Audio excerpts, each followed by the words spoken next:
Monsieur le vice-premier ministre, ministre du Plan et de la coordination de l'aide au développement. Bonjour à toutes et à tous.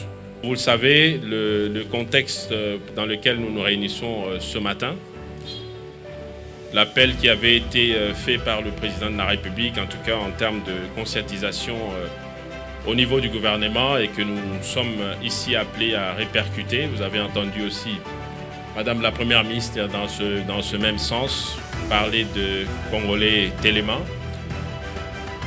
Et à cette occasion, nous avons et nous demandons encore une fois, et donc cet esprit patriotique que nous devons avoir dans ce moment très particulier, où nous devons avoir le moral à 100% chargé. C'est des moments difficiles, mais c'est en même temps le moment où il faut multiplier d'énergie et d'efforts pour qu'on reste debout et que nous accompagnions le président de la République, le commandant suprême de FARDC, nos soldats des FARDC ainsi que les Wazalendo. Et peut-être on se pose la question de comment faire.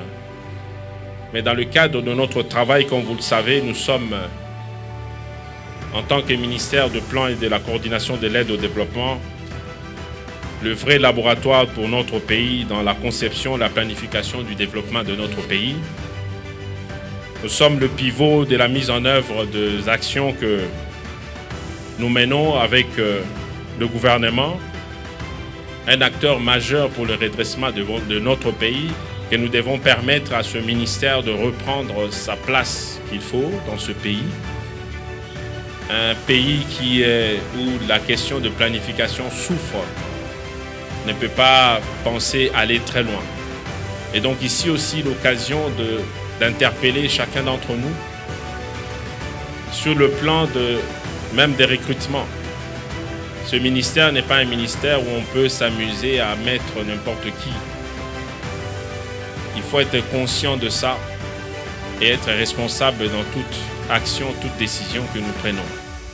Nous devons être à mesure de permettre au ministère de rester le ministère qui permet au pays de pouvoir avancer. Donc voilà pourquoi il faut que chacun puisse mesurer sa responsabilité dans l'exercice de ses fonctions.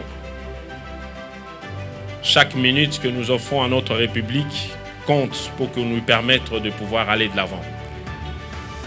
Dans ça aussi, la grande question de l'éthique, la question de la redevabilité, la question des performances. Aujourd'hui, nous y sommes lancés aussi. C'est un exercice qui doit être bien accueilli. Encore une fois, il faut oublier le management de l'Antiquité qui se résume seulement aux sanctions. Aujourd'hui, le vrai management des personnes, c'est de leur permettre de sortir toutes leurs capacités, de vous donner le meilleur d'eux-mêmes. C'est ça le sens des performances.